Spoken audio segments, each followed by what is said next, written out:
عدة الشهور عند الله 12 شهرا في كتاب الله يوم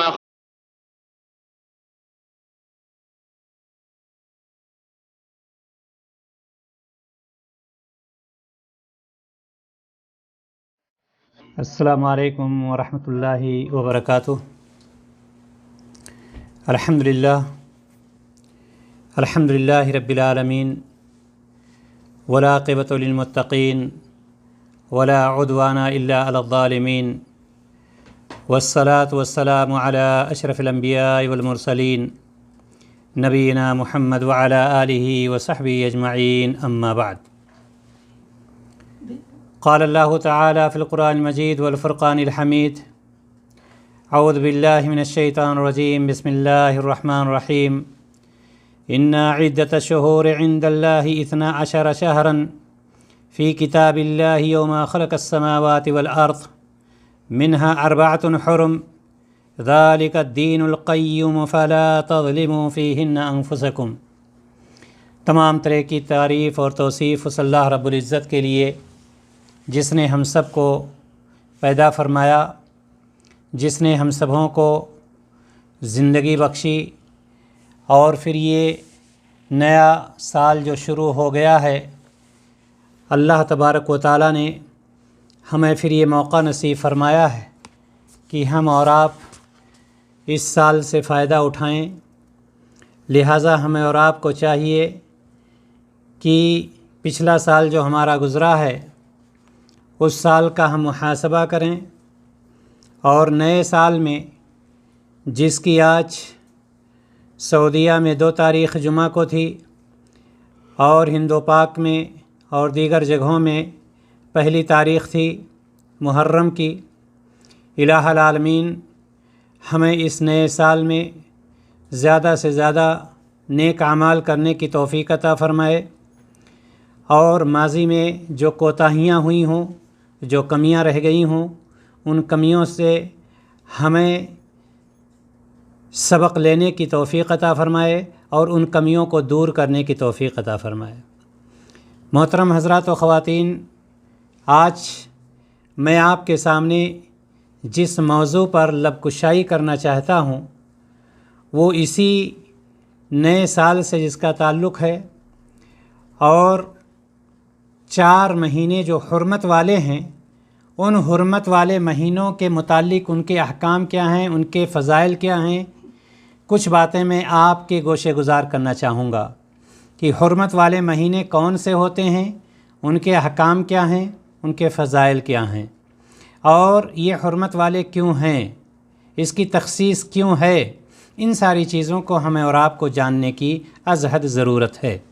اللہ رب العزت نے جس طرح سے بعض چیزوں پر فضیلت دی ہے، اسی طرح سے سال کے 12 مہینوں میں سے 4 مہینوں کو حرمت والے مہینے قرار دیا ہے، اور اس کو تقریباً تمام لوگ جانتے ہیں کہ سال میں 4 مہینے جو ہوتے ہیں، پہلی بات یہ سمجھ لیجئے کہ اس کا شمار ماہ محرم سے ہوتا ہے۔ نیا اسلامی سال جو ہمارا شروع ہوتا ہے کس مہینے سے شروع ہوتا ہے؟ ماہ محرم سے شروع ہوتا ہے۔ یہ نیا سال ہمارا شروع ہوا جس کی آج ہند و پاک میں 1 تاریخ تھی اور سعودیہ میں 2 تاریخ تھی۔ تو یہ جو 12 مہینے ہیں اللہ تبارک و تعالیٰ نے پیدا فرمائے ہیں، ان 12 مہینوں میں 4 مہینوں کو حرمت والا قرار دیا ہے، یعنی ان پر فضیلت دیا ہے۔ معلوم یہ ہوا کہ اللہ رب العزت قرآن مقدس میں سورہ توبہ میں ارشاد فرماتا ہے، ان عدۃ الشہور عند اللہ 12 شہرا فی کتاب اللہ، بے شک مہینوں کی گنتی اللہ تعالیٰ کے نزدیک کتاب اللہ میں کتنی ہے؟ 12 ہے۔ یہ اللہ تعالیٰ فرما رہا ہے، مہینوں کی گنتی اللہ تعالیٰ کے نزدیک کتاب اللہ میں، اللہ کی کتاب میں کتنی ہے؟ 12 ہے۔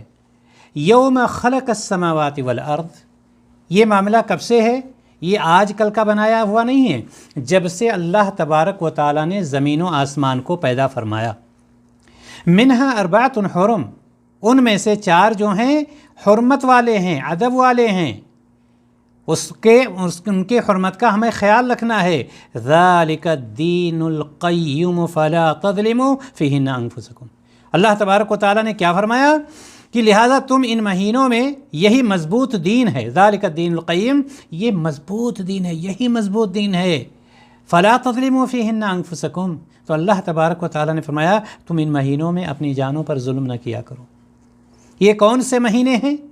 اچھا، اسی طرح سے ایک جگہ پر اللہ تبارک و تعالیٰ اور ارشاد فرماتا ہے یہ حرمت والے ہیں، یعنی یہ کہ اس میں قتل و غارت غری ساری چیزیں منع ہے۔ ابھی میں اس کی تفصیل میں جاؤں گا، لیکن ایک آیت سورۃ البقرہ میں آتی ہے جس میں اللہ تعالیٰ فرماتا ہے الشہر الحرام بالشہر الحرام، الشہر الحرام بالشہر الحرام، حرمت والا مہینہ حرمت والے مہینے کے بدلے میں ہے، حرمت والا مہینہ حرمت والے مہینے کے بدلے میں، والحرمات قصاص، اور حرمتیں ایک دوسرے کا بدلہ ہوتی ہیں، والحرمات قصاص، حرمتیں کیا ہوتی ہیں؟ ایک دوسرے کا بدلہ ہوتی ہیں، فمن اعتدى علیکم فاعتدوا علیہ بمثل ما اعتدى علیکم۔ اللہ تبارک و تعالیٰ نے یہ فرما دیا جو تم پر زیادتی کرے تو اس پر زیادتی کرو اتنا ہی جتنی اس نے زیادتی کی ہے، یعنی یہ حرمت والے مہینے ہیں، اس میں کوئی شک نہیں، اس میں قتال نہیں کیا جائے، لیکن اگر کوئی آپ کو چھیڑ رہا ہے تو ایسے نہیں کہ ہم بیٹھ کر کے سنتے رہیں، ہم مار کھاتے رہیں، ہم چوٹ کھاتے رہیں، ہم تکلیف اٹھاتے رہیں، نہیں، اللہ تبارک و تعالیٰ نے اس دروازے کو بند کر دیا ہے۔ اگر کوئی آپ کو چھیڑ رہا ہے، کوئی آپ پر ظلم و زیادتی کر رہا ہے، اگرچہ وہ حرمت والے مہینے ہیں، اگرچہ وہ حرمت والے، تو اس میں آپ کو ان کے ساتھ ویسے ہی کرنا ہے جیسا وہ کر رہے ہیں، یعنی ماہ حرام جو ہیں، یعنی حرمت والے جو مہینے ہیں، رعایت ان کے ساتھ اس میں کی جائے گی جو ماہ حرام کی رعایت کریں، اگر وہ رعایت کرتے ہیں اس کی تو ان کے ساتھ اور جو اس حرمت کا خیال نہیں کرے گا تو اس سے بدلہ لیا جائے گا، چاہے وہ ماہ حرام ہو یا اسی طرح سے بلد حرام ہو یا احرام کی حالت میں ہو، اگر کوئی ایسا کرتا ہے تو اس کے ساتھ ویسا کیا جائے گا جس طرح سے اللہ تبارک و تعالیٰ نے قرآن مقدس سورہ بقرہ میں ارشاد فرمایا۔ اب یہاں سوچنے کی بات یہ ہے کہ یہ حرمت والے مہینے ہیں کون سے مہینے ہیں؟ حضرت ابو بکر رضی اللہ تعالی عنہ کی روایت ہے، حضرت ابو بکر رضی اللہ تعالی عنہ کی روایت ہے کہ نبی کریم صلی اللہ علیہ وسلم نے فرمایا السنۃ 12 شہرا منها 4 حرم، سال 12 مہینوں کا ہے، سال کتنے مہینوں کا ہے؟ 12 مہینوں کا ہے، جن میں 4 حرمت والے ہیں۔ یہ اللہ کے رسول صلی اللہ علیہ وسلم نے ارشاد فرمایا کہ سال جو ہے 12 مہینوں کا ہوتا ہے اور اس میں 4 مہینے جو ہوتے ہیں وہ حرمت والے ہوتے ہیں۔ ثلاثۃ متوالیات ذو القعدہ وذو الحجہ والمحرم، 3 مہینے جو ہیں یہ پے در پہ ہیں، متواتر کنٹینیو یہ پائے جاتے ہیں، ذو القعدہ ہے، ذو الحجہ ہے اور محرم ہے، یہ 3 مہینے کنٹینیو آپ کو دکھ رہے ہیں۔ اور کیا فرمایا؟ وَرَجَبُ مُضَرَ الَّذِي بَيْنَ جُمَادَ وَشَعْبَانَ، اور آپ صلی اللہ علیہ وسلم نے فرمایا چوتھا مہینہ ماہ رجب کا مہینہ ہے، ماہ رجب ہے، چوتھا مہینہ کیا ہے؟ ماہ رجب ہے، جو جمادی ثانیہ اور شعبان کے درمیان میں ہوتا ہے۔ اب یہاں پر آپ نے یہ جان لیا کہ پہلی بات سال میں کتنے مہینے ہوتے ہیں؟ 12 مہینے ہوتے ہیں۔ آپ نے یہ بھی جان لیا کہ ان 12 مہینوں میں اللہ تبارک و تعالیٰ نے 4 مہینوں کو حرمت والا قرار دیا ہے۔ آپ نے یہ بھی جان لیا کہ وہ 4 مہینے ہیں کون سے؟ وہ 4 مہینے ذوالقعدہ، ذوالحجہ، محرم اور رجب، یہ اتنی باتیں آپ کے ذہن میں آ چکی ہیں۔ یہاں پر 3 مہینے متواتر ہیں، کنٹینیو ہیں، اور 1 مہینہ جو ہوتا ہے وہ الگ تھلگ ہے۔ اس کی وجہ کیا ہے؟ اس کو بھی ہمیں جاننے کی ضرورت ہے۔ جہاں تک ذوالقعدہ کی بات ہے، ذوالقعدہ کی بات ہے، رمضان کا مہینہ آتا ہے، اس کے بعد شوال آتا ہے، اس کے بعد کون سا مہینہ آتا ہے؟ ذوالقعدہ۔ ذوالقعدہ جانتے ہیں آپ کہ حج کا دن شروع ہو جاتا ہے، حج کا پہلا مہینہ ہو جاتا ہے۔ تو ذوالقعدہ میں قتل و قتال اس لیے بند کر دیتے تاکہ جو لوگ حج کرنے آ رہے ہیں آرام سے وہ مکہ پہنچ سکیں، بیت اللہ پہنچ سکیں۔ اس لیے ذوالقعدہ میں قتل و غارت گری، جنگ و جدال، لڑائی جھگڑے، یہ ساری چیزیں بند۔ اس کے بعد کون سا مہینہ آتا ہے؟ ذوالحجہ کا مہینہ آتا ہے۔ ذوالحجہ میں اس لیے قتل و غارت گری، یہ علامہ ابن کثیر رحمہ اللہ نے اپنی کتاب تفسیر ابن کثیر میں بیان کیا ہے۔ ذوالحجہ کا مہینہ کون سا مہینہ ہے؟ یہ مہینہ حج کا مہینہ ہے، تو اس میں قتل و غارت گری، لڑائی جنگ جدال اس لیے بند تاکہ لوگ آرام سے حج کر سکیں،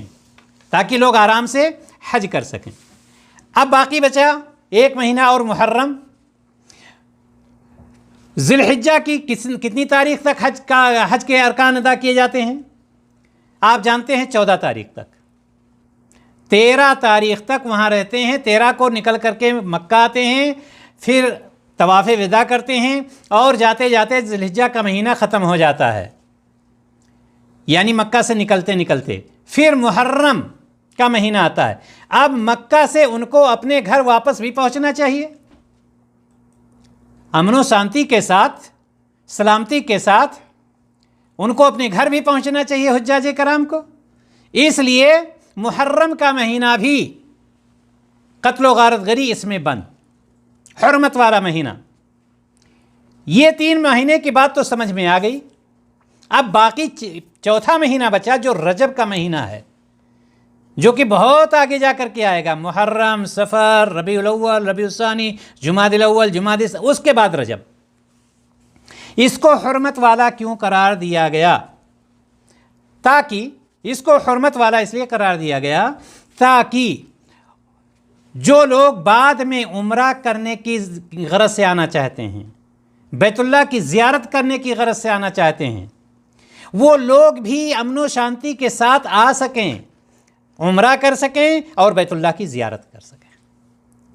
معلوم یہ ہوا کہ یہ 4 مہینے اس طرح سے علامہ ابن کثیر رحمہ اللہ نے فرمایا ہے کہ حرمت والے مہینے جو ہیں اس مقصد سے ان کو حرمت والا قرار دیا گیا۔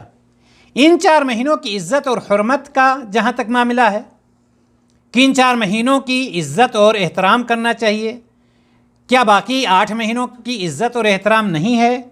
اس میں کوئی شک نہیں کہ 12 مہینے جو اللہ تبارک و تعالیٰ نے فرمائے ہیں ان کی ایک ایک گھڑی، ان میں عزت اور احترام ساری چیزوں کو سامنے رکھنا ہے، اس کا اہتمام کرنا ہے، لیکن اس میں حرمت اور زیادہ بڑھ جاتی ہے، ادب اور احترام اور زیادہ بڑھ جاتا ہے۔ آیت مبارکہ میں ان 4 مہینوں کے بارے میں بتایا گیا کہ اللہ تبارک و تعالیٰ نے زمین اور آسمان جب سے پیدا کیے ہیں اسی وقت سے یہ مہینے کیسے ہیں؟ یہ عزت والے ہیں، جیسا کہ ابھی آپ نے شروع میں سورہ توبہ کی آیت میں یہ سنا کہ اللہ تبارک و تعالیٰ نے جب سے زمین و آسمان کو پیدا فرمایا ہے ان کو عزت اور احترام والا مہینہ قرار دیا ہے۔ لیکن یہ بھی آپ یاد رکھیے کہ اسلام سے پہلے بھی یہ مہینے حرمت والے تھے اور اب بھی کفار مشرکین بھی ان کا احترام کرتے تھے، کفار اور مشرکین جو تھے وہ بھی ان کا احترام کرتے تھے، لیکن اگر دشمن حملہ کر دے، یاد رکھیے جیسا کہ میں نے شروع میں بھی بتلایا، اگر دشمن حملہ کر دے تو پھر اس کا جواب دیا جائے گا، یعنی اپنا دفاع کیا جائے گا، جیسا کہ ابھی ہم نے سورہ بقرہ کی آیت سے آپ کو بتلایا۔ لیکن جہاں تک اس مہینے کی عزت کا معاملہ ہے، احترام کا معاملہ ہے، مشرکین بھی اس وقت اس کا احترام کرتے تھے، یعنی جب لڑائی بند ہو جاتی تھی، یہ مہینے آ جاتے تھے، چاہے ذوالقعدہ ہو، چاہے ذوالحجہ ہو، چاہے محرم ہو یا رجب ہو، لڑائی اب بند ہو گئی۔ اب چاہے کسی کا کتنا بھی بڑا دشمن کیوں نہ ہو، اس کے سامنے ٹہلتا تھا، اس کو کوئی فرق نہیں پڑتا تھا، اس کو یہ معلوم تھا کہ کوئی بھی ہمارے اوپر حملہ نہیں کرے گا، ایک دوسرے کے اوپر حملہ ایسی صورت میں نہیں کیا کرتے تھے۔ لہٰذا اس سے یہ بھی پتہ چلا کہ آج ہی اس کا احترام نہیں ہے، مشرکین مکہ بھی اس کا احترام کیا کرتے تھے۔ اب ہمیں ایک چیز اور سوچنے کی ہے کہ حرمت کا مطلب کیا ہے؟ کیا ہے حرمت کا مطلب؟ کس کو کہتے ہیں حرمت؟ حرمت سے مراد کسی چیز کو محترم قرار دینا، کسی چیز کو محترم قرار دینا۔ اللہ تعالیٰ نے جن چیزوں کو محترم قرار دیا ہے انہیں شاعر اللہ بھی کہتے ہیں۔ حرمت والے ان 4 مہینوں کی فضیلت سال بھر کے دوسرے مہینوں پر فوقیت رکھتی ہے، یاد رکھیے گا، سوائے ماہ رمضان کے۔ یہ جو 12 مہینے ہیں، یہ 4 مہینے اس میں نکالے گئے، یہ دوسرے مہینوں پر فوقیت رکھتی ہے، ترجیح رکھتی ہے، سوائے ماہ رمضان کے، کیونکہ رمضان ماہ صیام بھی ہے اور نزول قرآن کا مہینہ بھی ہے۔ ماہ صیام بھی ہے یعنی روزے کا مہینہ بھی ہے، اور یہی وہ مہینہ ہے جس میں اللہ تبارک و تعالیٰ نے قرآن مقدس کو نازل فرمایا ہے۔ یہاں پر ایک نقطہ ہمیں جاننا بہت زیادہ ضروری ہے۔ آپ یہ جانتے ہیں کہ اسلام میں کوئی چیز ہم اپنی طرف سے نہیں ملا سکتے ہیں۔ اسلام میں وہ ساری چیزیں ہوتی ہیں جو قرآن میں ہے، جو حدیث میں ہے، اسی پر ہمیں عمل کرنا ہے۔ جو قرآن و حدیث میں ہے اسی پر ہمیں عمل کرنا ہے۔ لہٰذا یہاں پر بھی ہمیں یہ یاد رکھنا چاہیے کہ کسی چیز کے احترام کے آداب کا تعین بھی خود اللہ تعالیٰ نے اور اس کے رسول صلی اللہ علیہ وسلم نے کیا ہے۔ کسی چیز کا ہم احترام کر رہے ہیں تو احترام ہم کیوں کریں؟ اس لیے کہ اللہ تعالیٰ نے اور رسول اللہ صلی اللہ علیہ وسلم نے ہمیں اس کے احترام کا حکم دیا ہے۔ یہ نہیں کہ ہم اپنے حساب سے، اب مثال کے طور پر 4 مہینے اللہ تعالیٰ نے حرمت والے قرار دیے ہیں، اب ہم یہ کہیں کہ نہیں ہم اس میں 1 مہینہ اور ہم قرار دیتے ہیں، ہم 1 مہینہ اور اس میں جوڑ لیتے ہیں، نہیں، یہ ہمارا اور آپ کا کام نہیں ہے۔ یہ کام کس کا ہے؟ یہ شریعت کا کام ہے، یہ اللہ کا کام ہے۔ اللہ تعالیٰ نے جو کچھ حکم دینا تھا اپنے پیارے رسول صلی اللہ علیہ وسلم کے ذریعے سے ہمیں اور آپ کو حکم دے دیا ہے، اب ہمیں اسی کی حکم کی تعمیل کرنی ہے۔ جیسے نماز محترم ہے، یہ محترم کس نے قرار دیا؟ اللہ اور اس کے رسول صلی اللہ علیہ وسلم، لیکن اس کا احترام ہے کیا؟ کیا مطلب ہے اس کے احترام کا؟ نماز کے احترام کا کیا مطلب ہے؟ نماز کے احترام کا مطلب یہ ہے کہ اس کے آداب اور شرائط کے ساتھ اس کو ادا کیا جائے، یہی اس کو محترم قرار دینا ہے۔ لیکن اب ہم یہ سوچ لیں جیسے قرآن کو محترم قرار دینا ہے۔ قرآن محترم ہے یا نہیں؟ قرآن محترم ہے، قرآن محترم ہے، چونکہ اللہ تبارک و تعالیٰ نے اس کو محترم قرار دیا۔ محترم کا مطلب کیا ہے؟ اس کا محترم کا مطلب یہ ہے کہ قرآن کی تلاوت کی جائے، قرآن کو سمجھا جائے، اس پر عمل کیا جائے۔ لیکن اگر ہم اس کے احترام کو تھوڑا سا بدل دیتے ہیں، کیسے بدل دیتے؟ مثال کے طور پر ہم یہ کہتے ہیں کہ ہم قرآن کا احترام کرتے ہیں، اور احترام میں ہم کیا کرتے ہیں؟ احترام میں ہم کیا کرتے ہیں؟ احترام میں مثال کے طور پر قرآن جب ہم نے اٹھایا، مثال کے طور یہ ہمارے ہاتھ میں قرآن ہے، دیکھیں آپ، یہ قرآن ہے نا، یہ دیکھا آپ نے عمل؟ بہت سارے لوگ ایسا کرتے ہیں، جب قرآن اٹھائیں گے تو کیا کریں گے؟ پہلے یہ احترام، قرآن جب پڑھ کر کے رکھنے لگیں گے، یہ احترام کس نے بتلایا؟ کیا اللہ تعالیٰ نے اور اس کے رسول صلی اللہ علیہ وسلم نے یہ بتلایا؟ نہیں، اللہ اور اس کے رسول، میں بتلا یہ رہا تھا کہ احترام، کسی چیز کے احترام کے آداب کا جو تعین ہے وہ ہمارے اور آپ کی طرف سے نہیں، وہ اللہ اور اس کے رسول صلی اللہ علیہ وسلم کی طرف سے ہے۔ لہٰذا قرآن کا احترام یہ ہے کہ ہم قرآن کو باوضو ہو کر کے پڑھیں، قرآن کو سمجھیں، قرآن کی تلاوت کریں، قرآن کی باتوں پر عمل کریں، قرآن کی دعوت کو دوسروں تک، یہ ہے اس کا احترام، نہ کہ چومنا اور سینے سے لگے، یہ اس کا احترام نہیں ہے۔ میں یہ پوائنٹ آپ کو دینا چاہتا تھا کہ کوئی بھی چیز ہو جو تعین، جس چیز کو متعین کیا ہے یعنی مقرر کیا ہے اللہ تبارک و تعالیٰ نے اور رسول اللہ صلی اللہ علیہ وسلم نے، اسی چیز پر ہمیں عمل کرنا ہے، دوسری چیزوں پر عمل نہیں کرنا۔ اللہ تعالیٰ میں بتلا یہ رہا تھا کہ اللہ تعالیٰ کا ارشاد ہے کہ اے ایمان والو، اللہ کے شاعر کی بے حرمتی نہ کرو۔ اللہ تعالیٰ نے جن چیزوں کو محترم قرار دیا، میں نے آپ کو بتلایا کہ ان کو شاعر اللہ بھی کہتے ہیں۔ کیا کہتے ہیں؟ شاعر اللہ۔ اور اللہ تبارک و تعالیٰ نے یہ حکم دیا ہے، اے ایمان والو، اللہ تعالیٰ کے شاعر کی بے حرمتی نہ کرو۔ انہی شاعر میں سے حرمت والے مہینے بھی ہیں۔ کون سے حرمت والے مہینے؟ یہی 4 مہینے، ذوالقعدہ، ذوالحجہ، محرم اور رجب، یہ 4 مہینے۔ تو اللہ تبارک و تعالیٰ نے یہ حکم دیا ہے کہ شاعر میں کیا کہتے ہیں، اللہ کے شاعر کی بے حرمتی نہ کرو۔ یعنی اس کا احترام کرو، اور 4 مہینے حرمت والے ہیں، لہٰذا ہمیں اس کا احترام کرنا ہے۔ اب آئیے آگے دیکھتے ہیں کہ تخصیص کی وجہ کیا ہے۔ تخصیص کی وجہ کیا ہے؟ اس میں ظلم نہ کیجیے، اس میں گناہ نہ کیجیے، اس میں قتل و غارت گری نہ کیجیے، اس میں جنگ و جدال، تو کیا دوسرے مہینوں میں جائز ہے؟ ایک سوال پیدا ہوتا ہے نا، کیا دوسرے مہینے میں جائز ہے؟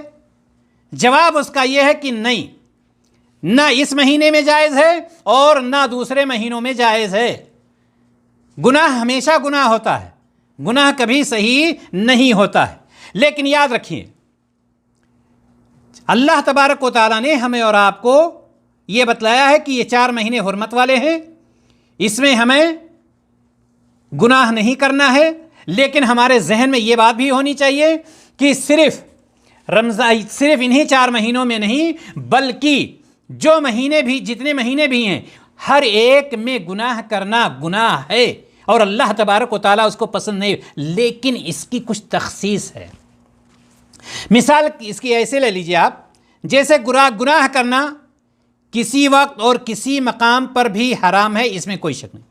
جب بھی آپ گناہ کریں گے، کہیں بھی رات کے اجالے میں کریں، رات کے اندھیرے میں کریں، دن کے اجالے میں کریں، تنہائی میں کریں، انفرادی طور پر کریں، اجتماعی طور پر کریں، گناہ ہے۔ مگر یہ بتلائیے کہ حرم شریف میں اس کا ارتکاب، اگر کوئی حرم شریف میں وہی گناہ کرتا ہے، تو کیا باہر ابھی ہم اور آپ سعودیہ میں بہت سارے لوگ ریاض سے آن لائن ہیں، کچھ پاکستان سے ہیں، کچھ انڈیا سے ہیں، اگر ایک شخص یہاں سے کوئی گناہ کرتا ہے، اللہ تعالیٰ سب کو محفوظ رکھے، اور ایک شخص حرم میں بیٹھ کر کے، خانہ کعبہ میں بیٹھ کر کے گناہ، کیا دونوں برابر ہو جائیں گے؟ ظاہر سی بات ہے دونوں برابر نہیں ہوں گے۔ لہٰذا اس کی حرمت جس طرح سے حرم میں سیم گناہ، اگر ایک شخص ریاض میں بیٹھ کر کے جھوٹ بول رہا ہے، یا ایک شخص اسلام آباد یا دلی میں بیٹھ کر کے جھوٹ بول رہا ہے، اور ایک شخص حرم میں بیٹھ کر کے جھوٹ بولنا گناہ ہے، لیکن جو حرم میں جھوٹ بول رہا ہے اس کو زیادہ گناہ پڑے گا۔ اسی طرح سے ان 4 مہینوں میں اگر کوئی گناہ کرتا ہے تو اس کی سزا بڑھ جاتی ہے، اور وہ بہت زیادہ گنہگار ہوتا ہے۔ یہ ہمیں سمجھنے کی ضرورت ہے۔ اسی طرح سے عام گلی میں، بازاروں میں، عام راستوں میں گناہ کرنا، لیکن مسجد میں گناہ کرنا، کیا دونوں برابر ہو سکتے ہیں؟ نہیں برابر ہو سکتے۔ اسی طرح سے 4 مہینے جو حرمت والے ہیں، اس میں گناہ کرنے سے اس کی حرمت اور اس کا گناہ اور زیادہ بڑھ جاتا ہے۔ لہٰذا ہمیں اور آپ کو چاہیے کہ اس چیز کا ہم خیال رکھیں کہ یہ 4 مہینے جو اللہ تبارک و تعالیٰ نے ہمارے لیے تخصیص کر دیے ہیں، یا شریعت اسلامیہ نے اس کی تخصیص کر دی ہے، تخصیص کا مطلب یہ ہے کہ متعین کر دیا ہے کہ اس میں خصوصیت کے ساتھ آپ گناہ نہ کیجئے۔ جیسے مثال کے طور پر آپ کے یہاں کوئی پارٹی ہو رہی ہے، ولیمہ ہو رہا ہے یا کوئی چیز ہو رہی ہے، تو اس میں آپ کہتے ہیں نا کہ فلاں فلاں مہمان جو ہیں اس میں کوئی کمی کھلانے میں نہیں ہونی چاہیے۔ کیا باقی کو کھانا نہیں کھلانا ہے؟ باقی کو بھی کھانا کھلانا ہے، لیکن آپ تخصیص کر دیتے ہیں نا کہ فلاں فلاں کو ایسے ایسے کر کے ان چیزوں سے فلاں ڈش فلاں ڈش فلاں ڈش۔ لہٰذا یہ مہینے جو ہیں حرمت والے ہیں، ہمیں اس کا خیال رکھنا ہے۔ ذوالقعدہ، ذوالحجہ، محرم اور رجب، یہ 4 مہینے ہیں۔ ان مہینوں میں ہمیں کرنا کیا چاہیے؟ یہ 4 مہینے جو ہیں اس میں نفلی روزے، یاد رکھیے گا، نفلی روزے، ان 4 مہینوں میں نفلی روزے کا زیادہ اہتمام کرنا چاہیے۔ کیسے نفلی روزے رکھنے چاہیے؟ جمعرات اور پیر کا روزہ آپ جانتے ہیں، ہر ہفتے میں 2 روزہ آپ آرام سے رکھ سکتے ہیں۔ یا اسی طرح سے اگر آپ ہفتے میں 2 روزہ رکھتے ہیں تو جمعرات اور پیر یعنی سوموار مہینے میں کتنے روزے ہو گئے؟ 8 روزے آپ کے ہو گئے۔ اور بھی راستہ ہے آپ کے پاس، آپ ایام بیس کے روزے رکھ لیجئے۔ ایام بیس کس کو کہتے ہیں؟ یعنی عربی تاریخ کے حساب سے، چاند کے حساب سے کہہ لیجئے، چاند کے حساب سے 13 تاریخ، 14 تاریخ اور 15 تاریخ۔ آپ اس میں خاص طور سے اس کا اہتمام کیجیے، اور اس سے زیادہ خاص ماہ محرم میں، خاص طور سے ماہ محرم میں کیا اللہ کے رسول صلی اللہ علیہ وسلم نے کیا فرمایا؟ افضل الصیام بعد رمضان شہر اللہ المحرم، افضل الصیام بعد رمضان شہر اللہ المحرم، رمضان کے بعد سب سے افضل روزے کون سے ہیں؟ ماہ محرم کے لیے، ماہ محرم کے، یہ ماہ محرم شروع ہو چکا، سب سے افضل، افضل کا مطلب یہ نہیں ہے کہ رمضان سے افضل، رمضان کے بعد، یعنی نفلی روزوں میں جو سب سے افضل روزے ہیں ماہ محرم کے روزے ہیں۔ یہ کون سا محرم ہے؟ شہر اللہ المحرم۔ اللہ تبارک و تعالیٰ نے اس کو کیا کہا ہے؟ جو اللہ کا مہینہ ہے۔ قربان جائیے، کس مہینے میں ہم اور آپ چل رہے ہیں؟ اللہ کے مہینے میں 12 مہینے کو بھی اللہ تعالیٰ ہی نے پیدا کیا ہے، بنایا ہے، لیکن اللہ تعالیٰ نے اس مہینے کو شہر اللہ المحرم یعنی اللہ تعالیٰ کا مہینہ قرار دیا ہے۔ مبارکبادی کے مستحق ہیں کہ اللہ تعالیٰ نے ایک مرتبہ پھر ہمیں اور آپ کو یہ مہینہ عنایت فرمایا ہے۔ ہم کتنا اس سے ثواب فائدہ اٹھاتے ہیں، یہ ہمارے اور آپ کے اوپر ہے، یہ ہمارے اور آپ کے اوپر ہے کہ ہم اور آپ کتنا اس سے فائدہ اٹھا سکتے ہیں۔ لہٰذا معلوم یہ ہوا کہ ان 4 مہینوں میں ہمیں روزے کا بھی زیادہ اہتمام کرنا چاہیے۔ اور ایک تھوڑی سی بات اور کر کے میں اپنی بات ختم کر دینا چاہتا ہوں، میرا وقت ختم ہو چکا ہے، کہ حرمت و عظمت والے ان 4 مقدس مہینوں میں، یہ حرمت اور مقدس والے 4 مہینے جو ہیں، جن کو میں بار بار اس لیے دہرا رہا ہوں تاکہ آپ کی زبان پر آ جائیں، آپ کے ذہن و دماغ میں آ جائیں۔ کون سے مہینے؟ ذوالقعدہ، ذوالحجہ، محرم اور رجب۔ یہ 4 مقدس مہینے جو ہیں، ان میں ہمیں کیا کرنا چاہیے؟ نفلی نمازوں کا اہتمام کرنا چاہیے۔ فرض نماز تو ہمیں پڑھنا ہی پڑھنا ہے، نفلی نمازوں کا بھی خاص طور سے اہتمام کرنا چاہیے، اور فرض نماز میں تو کوئی کوتاہی ہونے ہی نہ پائے۔ باجماعت ہم فرض نماز کو ادا کریں، لیکن ساتھ ہی ساتھ نفلی نمازوں کا اہتمام کریں، روزوں کا اہتمام کرنا چاہیے۔ لیکن اگر نہیں کر سکتے، اگر ہم روزے نہیں کر سکتے ہیں، تو چلیے بغیر محنت والی چیز کیا ہے؟ ذکر و اذکار کرنا۔ ذکر و اذکار میں کیا جا رہا ہے؟ توبہ اور استغفار کرنا، اس میں بھی کچھ جا رہا ہے۔ بیٹھے ہوئے ہیں، سبحان اللہ سبحان اللہ، الحمدللہ الحمدللہ، سبحان اللہ و بحمدہ، سبحان اللہ العظیم وغیرہ آپ پڑھتے جا رہے ہیں۔ اسی طرح سے اللہ تبارک و تعالیٰ نے آپ کو عنایت کیا ہے مال و دولت سے، آپ صدقہ و خیرات ان 4 مہینوں میں زیادہ کریں۔ آپ کے بغل میں غربا ہیں، مساکین ہیں، بیوہ ہیں، یتیم ہیں، لاک ڈاؤن کا زمانہ چل رہا ہے، بہت سارے لوگ بھوکے مر رہے ہیں، کتنے لوگ مریض ہیں، آپ صدقہ و خیرات کرتے رہیں، جو بالکل خاموشی سے ہو سکتی ہے۔ یہاں چلانے کی ضرورت نہیں ہے، پرچار کرنے کی ضرورت نہیں، بالکل خاموشی سے کر سکتے ہیں۔ اسی طرح سے صبح شام کے اذکار، فرض نماز کے بعد، فرض نماز آپ نے پڑھی اور فرض نماز کے بعد آپ نے استغفار کیا اور دعائیں پڑھی، اس لیے ہمیں یہ چاہیے کہ ان 4 مہینوں میں ہم ان ساری چیزوں کا زیادہ اہتمام کریں۔ اچھا، اس کے لیے مصلی پر بیٹھا رہنا ضروری بھی نہیں ہے کہ آپ اگر تسبیح پڑھ رہے ہیں تو مصلی پر بیٹھ ہی کر کے، کوئی ضروری نہیں۔ آپ بھائی صاحب کام کر رہے ہیں، آفس میں بیٹھے ہوئے ہیں، آپ آفس میں کام کر لیجئے۔ آپ اپنے کچن میں کام کر رہی ہیں، اپنے بیڈ روم میں بیٹھی ہوئی ہیں، آپ وہاں پر سبحان اللہ الحمدللہ پڑھ رہی ہیں، آپ کا کچھ نہیں جا رہا ہے، نہ آپ کو ٹائم جا رہا ہے، نہ آپ کو پریشان ہونے کی ضرورت ہے۔ معلوم یہ ہوا کہ یہ ساری دعائیں آپ ہمیشہ، تسبیح ہے، تحلیل ہے، تکبیر ہے، تحمید ہے، ان 4 مہینوں میں خاص طور سے ہمیں کرنا چاہیے۔ اور ساتھ ہی ساتھ ایک اور بھی فری میں آپ نیکی کما لیجئے۔ وہ کیا ہے؟ کسی سے مسکرا کر کے ملنا۔ کسی سے مسکرا کر ملنا یہ بھی صدقہ ہے، یاد رکھیے گا۔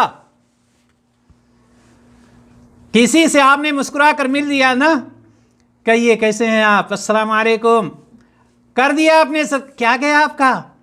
کچھ بھی نہیں گیا۔ صدقے کے لیے پیسے کی کوئی ضرورت نہیں ہے. اگر نہیں ہے پیسہ، آپ نہیں نکالنا چاہتے ہیں جو بینک بیلنس کر رکھے ہیں، تو ٹھیک ہے، ایسے ہی کر لیجئے آپ. یہ بھی مسکرانا بھی صدقہ ہے، گھر والوں کو خوش رکھنا بھی صدقہ ہے. اگر آپ نے صحیح حلال روزی سے ان کو کھلایا ہے، پلایا ہے، تو یہ بھی صدقہ میں شامل ہے. اور قربان جائیے، راستہ آپ جا رہے ہیں، راستے میں ایک پتھر پڑا ہوا ہے جو کسی کو تکلیف، اس راستے سے پتھر ہٹا دینا یہ بھی صدقہ میں شامل ہے. آپ اس وقت آن لائن ہیں، آپ نے دو آدمی کو اور آن لائن کر دیا. آئیے، یہاں پر دین کے بارے میں باتیں بتلائی جاتی ہیں، قرآن حدیث کی باتیں ہوتی ہیں، اسلام کی باتیں ہوتی ہیں. وہ بھی آ کر آن لائن ہو گیا، اس نے بھی قرآن اور حدیث کی باتیں سیکھ لی. یہ بھی صدقہ ہے. کیا گیا آپ کا؟ آپ نے ایک فون کر کے یہی تو کہا تھا کہ فلاں شخص ہے جو بیٹھ کر کے درس دیتا ہے، آئیے آپ بھی قرآن و حدیث کی بات سن لیجئے. آپ کا کیا گیا؟ کچھ گیا؟ یہ بھی صدقہ ہے، صدقہ جاریہ ہے. یعنی لوگوں کو نیکی کی طرف بلانا اور برائی سے روکنا، یہ بھی صدقہ ہے. تو خاص طور سے یہ ساری چیزیں تو ہمیشہ ہونی چاہیے، لیکن خاص طور سے ان 4 مہینوں میں، یہ حرمت والے جو 4 مہینے ہیں، ذوالقعدہ، ذوالحجہ، محرم اور رجب، ان 4 مہینوں میں خاص طور سے ہمیں ان ساری چیزوں کا خیال رکھنا چاہیے. اللہ تعالیٰ سے ہم دعا کرتے ہیں الہ العالمین ہمیں ان مہینوں کا احترام کرنے والا بنائے، ان مہینوں سے فائدہ اٹھانے والا بنائے. الہ العالمین ہمیں ان مہینوں میں خصوصیت کے ساتھ اور پورے سال عمومیت کے ساتھ زیادہ سے زیادہ نیک عمل کرنے کی توفیق عطا فرمائے اور ہمارے اعمال کو قبول فرمائے، اور جو اس میں غلطیاں رہ جائیں، جو اس میں کمیاں اور کوتاہیاں رہ جائیں، اللہ تبارک و تعالیٰ اس کو نظر انداز فرمائے. وآخر دعوانا ان الحمد للہ رب العالمین. السلام علیکم ورحمۃ اللہ وبرکاتہ.